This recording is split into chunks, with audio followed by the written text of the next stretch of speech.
Welcome to the Get Real Podcast, your high-octane boost of in the trenches, tell it like it is reality therapy for personal, business, and real estate investing success. With your hosts, powerpreneurs, Angela Thomas and Ron Phillips. It's time to get real. Hey, everybody. Welcome to the Get Real Podcast. I'm Angela Thomas, and this is Ron Phillips. Hey, Ron. Yes, we're here. Here for another awesome episode of getting real about everything you want to know about with business and real estate. So here we go. So last time, if you guys listened to our last episode, we ranted on and on about what happens after you decide to buy your first investment property and sign that contract. Hopefully you listened to that. It was interesting. It was good. Today, we're going to talk about the good, the bad, the ugly, what to do, what not to do after you close on your property. So, can we start with what not to do? Yeah. I mean, what not to do is always more fun, right? You know, we are always here for our clients. I mean, we pride ourselves in the fact that we're always here for our clients. You could buy a property from us, 10 years ago, call us up today. We'll help you out, right? We'll help you out with it. If there's something going wrong, that's true. And we want to make sure you're successful. But here's what not to do when you call my office, or anybody else's for that matter. Or if you're doing this on your own, I mean, don't tell your spouse this, okay? Don't do this. We had a dude call our office 8 months after he closed. Now, I'm going to preface this with the fact that he received his call from our office, make sure everything was going well when he closed, yada, yada. Hey, reach out if you have any problems. Yeah, this dude calls back 8 months later, and he says he's never received any money. 8 months. Never. And every time we think about this guy, I'm like, what would it be like to not even worry about, not getting money on something you bought for 8 months, right? He's like, what do you say to a dude who just learned 8 months later that he had never received any money? I mean, at this point, I'm thinking, well, did the property management company fall off the face of the planet? I'm almost a little bit pissed for him, even though, he should have known before 8 months. Someone should tell him that his tenant moved out, right? So I called the management company, just try to figure it out. And Angela, guess what? What? Property management company been trying to get a hold of him for 7 months. That sounds about right, actually. Yeah, that sounds so dumb. Oh, man. Oh, my gosh. Oh, the poor guy. Don't be this dude. No. I mean, you got to be kidding me. Yeah. When we say passive income, that is not what we mean. I mean, you've got to make sure you're getting your money. In addition to that, it's fairly important to communicate with your management company. They're not calling for their health. No. If they're calling you repeatedly, emailing you repeatedly, there's a reason why they're trying to communicate with you, right? Yep. I mean, all of that sounds, somebody on there's going, this they made this up. I swear to you, we didn't make this up. His property sat vacant for 7 months. And the 8th month is they didn't pay, so they got evicted, right? Right, which is good. I mean, his property management did what they were supposed to there, but they can't fix the property and release it without him saying it's okay to do the repairs. Right. So that's as far as they could go. Yeah. So don't be that dude. I mean, so it stands to reason then, Angela, that the first thing you might want to do is what? Maybe contact your property management company and make sure everything's ready to go. Right? Make sure they got your bank account, routing number, your contract signed, you're set up to get payments. Yeah. You would think someone would want the ACH payment. I think if I had just closed a property, I would want to make sure that my property management company had the means whereby they could actually give me my money. Yeah. Maybe you're different out there in podcast land. And if you are, I'll partner with you and make sure the money comes in for a small fee. I mean, if you're too lazy to yeah. check your account, I'll do it. Account.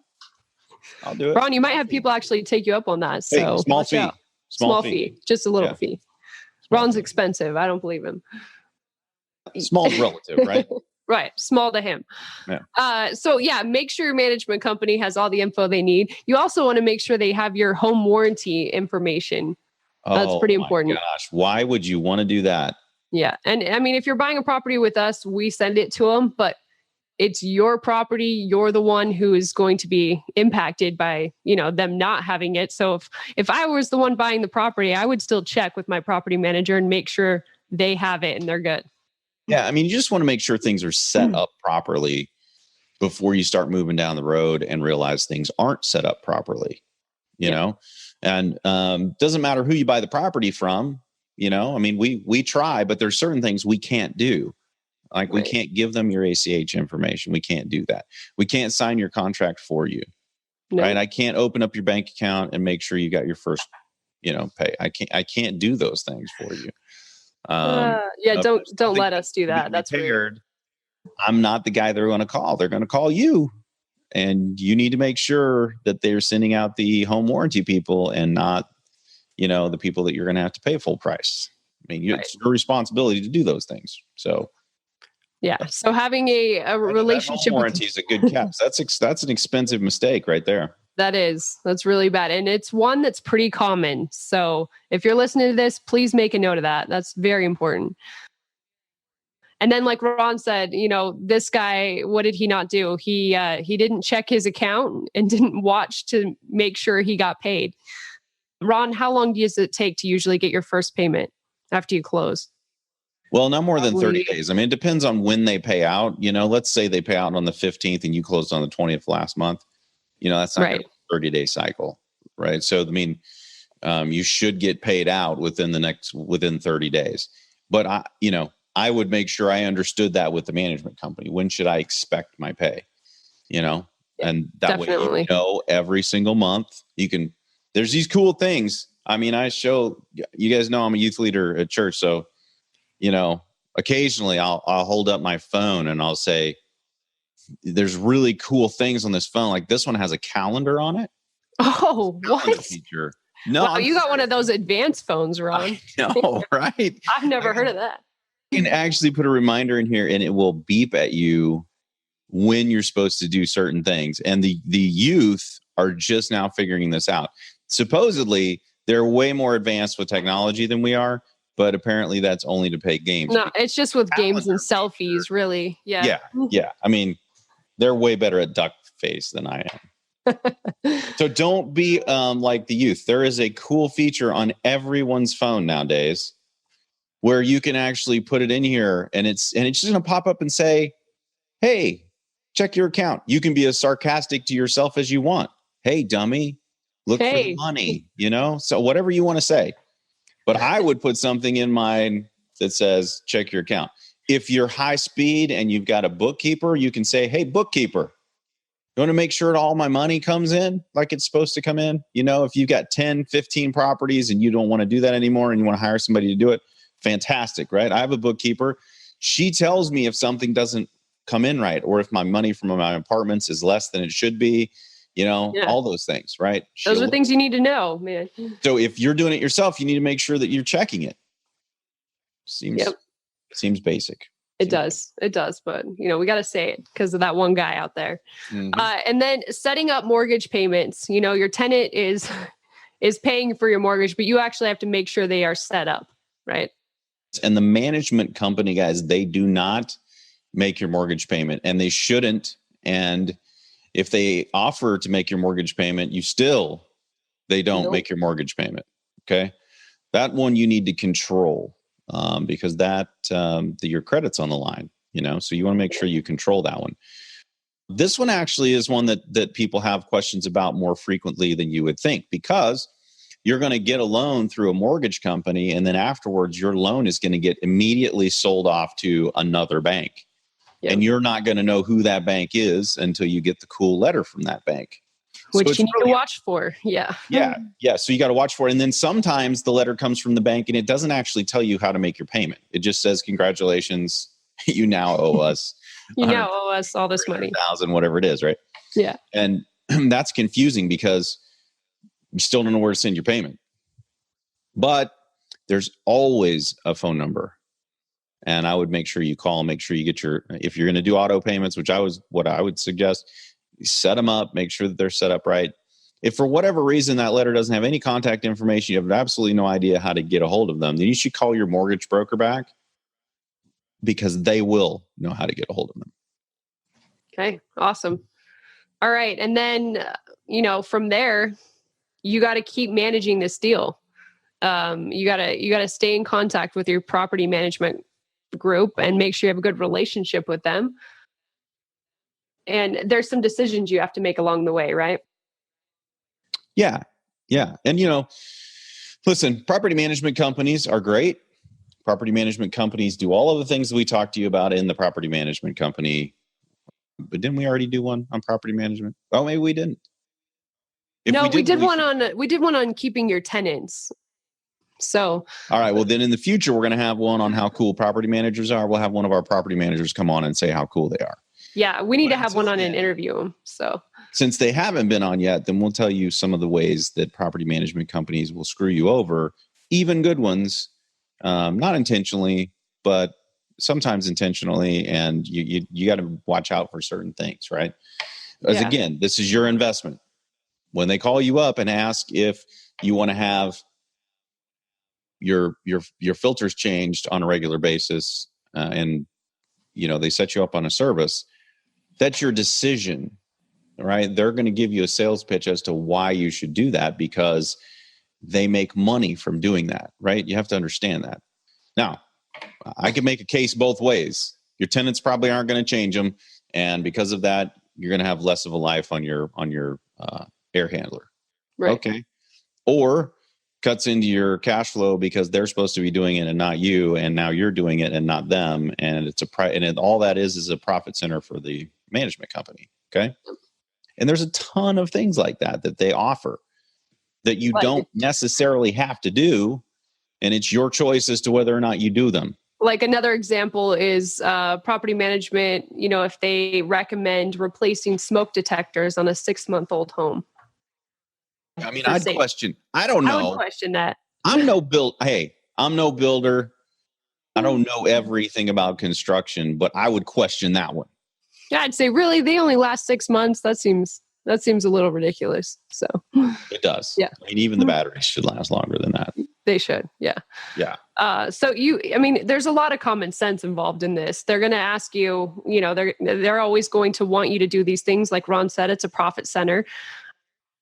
And, you have to make sure your tenants are happy and that they have everything they need to live comfortably.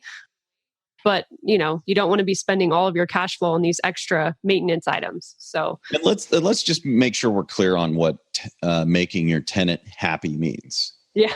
Yeah. Okay. Because not doing anything they want. Because I tend to have occasionally tenants that want me to do things that are maybe a little above and beyond, so to speak. Yeah. Now, you could make the argument that if someone has lived in the house for 5 years and they are getting ready to do a lease re-sign and they ask you if you'll replace the carpet for them and repaint. Oh, yeah. You did mention that one last time. I mean, you could say yes to that if you wanted to. Now, I think that is above and beyond, Yeah. I don't plan on going that above and beyond for my tenants, especially when they're the ones that mess the carpet up to begin with and the paint. Right. So the answer on that one is a big fat no. But your management company, you got to understand your management company, they're kind of like a dual agent. If the tenant asks, they have to ask you, right? And that doesn't mean you have to say yes just because your tenant asks something. So, use your brain there too, because the management company is going to make money if they go do the repairs or install carpet or whatever, right? So they're all for it, but that doesn't mean you have to do that. And you know what? My tenant moved out. That's fine. Now I'll replace the carpet and I'll repaint it and I'll raise the rent and then I'll release it. Okay. And screw you, tenant. not replacing the carpet for you to destroy it again. But that's a math problem you got to do, right? You determined that you would end up better off if that tenant left and you had a new tenant, even with those repairs you had to make, right? So Yep. that's a decision nobody else can make for you. You as the owner and as the investor have to determine if that's a smart financial decision.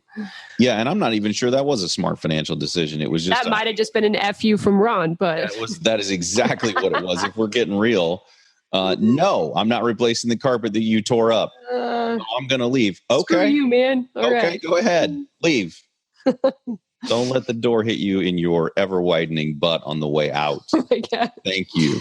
All right. And sometimes it's not a smart financial decision. You just want a new tenant. And that is your decision to make as the owner. Right. See there? So. But you can't make those kind of decisions if you're not involved. You don't answer your phone. Yep. So we also have a lot of people ask us. So Ron, I kind of wanted you to answer this. We have people ask, like, should I let my tenant pay late? You know, is it worth filing an eviction, or should I just let them pay late and wait for it? And how often is that okay? What's your opinion on that, Ron? You have a lot more tenants than I do. So. Yeah. So, I mean, if people are notoriously late, but they always pay like the week after and they just want to keep paying the late fee, God bless them. I'm fine with that. I'll take the extra money, right? Usually I split the late fee with my management company. It just means I get a little bit more rent. It's all good. On my apartments, I get all of it. I don't split it with anybody. So if they want to be late, that's fine. Now, if they want me to put together, if they're late and they go, I'll pay, $200 this week and then $300 next week, and then I'll pay $400 on the last week of the month. The answer to that is usually no. Unless there's something in their life that's going to turn that around, that is a train wreck. Because the rent is due for the next month on the 1st, and they just gave me the rest, the $400 on the end. Where are they going to get the $900 to pay me on the 1st? Right. So I need a story that says this is going to turn around, because if it's not going to turn around, then I'd just as soon get them out and get somebody new, right? I mean, they're going to live there for free anyway for 30 days, so I don't feel too bad about it. But I need somebody who's going to pay me. And this is all just common sense too. Sometimes the management companies will say, well, we've put together a payment plan. Okay, but the next question to the management company, well, what happens after the payment plan? Because we can't continue to do a payment plan forever. I'm not going to take $200 a week for the rest of the length of this thing. No, right? No way. And if they can't afford to pay it now, what's going to change? Maybe they just were laid off from a job and they've got a new one starting and it pays more next month. Okay, I mean, I'm fine. That's a good sign, right? Yeah. I'm not a heartless person who's going to say, nope, not only did you get fired, but now you're going to get evicted. Right. But there has to be something on the other end of that says that things are going to turn around. Because if they just got fired and they don't even have another job and there's no way to get the money in, well, then I'm sorry, but there's no way to pay the rent anymore. And you're doing them a disservice, letting them stay there and try to make payments when they can't afford them. They need to go somewhere where they can afford to live. Right. Does that make sense? Hopefully that makes sense. That does make sense. What about those people? Because I've heard this from quite a few people actually, where they're waiting for a payment that the property manager tells them is coming. The tenant says, yes, I'm going to pay it. I'm going to pay it. How long do you let them keep saying that before you file an eviction or give them an eviction? Oh, no. No. You file eviction immediately. And then you say the eviction, I mean, they already know this. The eviction gets stopped if they bring the payment in 2 weeks later. Okay. Right. So immediately, like the day it's late, you're talking, or you wait a week or so? Yeah, no, you post, depends on the state. Sometimes you have to post, a 3-day pay or quit. Sometimes it's a 5 days. Sometimes, I mean, every state's different, right? But as soon as you can post the notice legally, you should post the notice. Okay, because I know a lot of people, even that invest with us, their property manager asks them for permission and they will tell them to wait because the tenant says they're going to pay. But you would recommend everyone post it ASAP. Yeah. And here's the reasoning behind that, right? Yeah. Because usually it costs a couple $100s to file an eviction. So you're out $200. And then if you file the eviction and they're going to pay 2 weeks later, well, then you're out the $200 and they paid you anyway. So you could have just waited. That's the rationale. Right. Yeah. And financially, that makes decent sense. But when you get the tenant that says they're going to pay you in 2 weeks and then they don't, and they say, I just need till next Friday. Okay. Now you're 3 weeks in and you've not filed. Now you start the filing. You've missed 3 weeks, basically a month. And this happens to a lot of people, a lot. Yeah. And the other thing is too, wouldn't you prefer that your tenant knows that you're serious? I would. The lease says the rent is due on the 1st and you on the 5th, you're going to file. And if you don't file, what does that tell them? It's the same thing as it tells your kids when you say, you better be home at 10. And if you're not home at 10, then you're going to be grounded. And then they get home at 11 and you go, well, you were close. Yeah. I mean, what happened? Oh, I'm sorry. You had to stop and get gas. That's too bad. Oh, okay. Back in my day, back in the olden days, it doesn't make any difference if you had to stop and get gas. You should have stopped and got gas earlier. You should have planned for that. Yeah. So, no, if you don't file, you're teaching your tenants that it's perfectly acceptable to show up 2 weeks late and then ask for another week. That you're teaching them that that's what you expect and that you're not going to do anything about it. So are you out $200? Yep. I'd prefer to be out $200 and my tenant know for sure that if they don't bring the money on the 1st, on the 5th, we're filing. Gotcha. I think that's great advice. Thanks, Ron.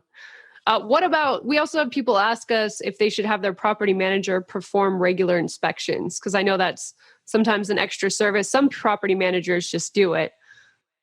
But most charge for it because there's going to be a trip charge for that. Yeah, I mean that's not a bad idea. Before you re-sign a lease, have it inspected. Make sure that they're not tearing it up. Because if you re-sign a lease and they've been tearing it up for a year, you've just signed up for another year's worth of tearing. Yeah, and that's going to be massive maintenance, right? Okay, Yep. So that's another one that's totally up to you. But I think if you're a more conservative investor, that's definitely a good idea and worth the money. I would do it for sure. And then people also ask, like, how will they know when it's time to sell? What's the next step? Well, I mean, we did that video on return on equity. I think that's a pretty good one for them to go visit. That one will tell them. I mean, that'll tell them exactly how to do it. Plus, that makes people who just started go back and listen to our rest of our videos. And so especially I want you to go back and just listen to that one. Yeah. And we also did one on keeping your tenants and whether you should raise rents or not. So go back and listen to that one if you're curious about that. I mean, I really think that for post-close, you've just now gotten into your property. That's a pretty good litany of things that you need to do. I mean, if you're moving into year 1, year 2, stuff like that, and you've got other questions. I mean, most of this is some common sense stuff, but for whatever reason, people just forget it, or they don't know to do it. And so we just wanted to make sure everybody understood this is what you do. And I think what let's do is we said we might do a lightning round. I think what we should probably do is just let's do a lightning round of these, and we can answer any question you guys have about rental properties, property managers, financing, anything you want to know. And we'll just do kind of what Angela and I were just doing. We'll just go to town on like whatever questions you guys have. Yep. It'll be like lightning round. I'll just fire off answers. So we'll do that in a couple episodes. We want to give you guys a chance to send in your questions, anything you're curious about, big or small. If you could just email your questions to invest@rpcinvest.com. That's invest@rpcinvest.com. And then also give us any feedback you have. Go to getrealestatesuccess.com and you can subscribe to our podcast, give us any feedback you have, give us some suggestions for future topics. And then make sure you check us out on Facebook at Get Real Podcast and like us and let us know what you think. And we'll hope to see you with all your friends. And we'll be back. We'll be back soon. Something else. Yeah. Thanks, Ron. We'll see you guys. This has been the Get Real Podcast. To subscribe and for more information, including a list of all episodes, go to getrealestatesuccess.com.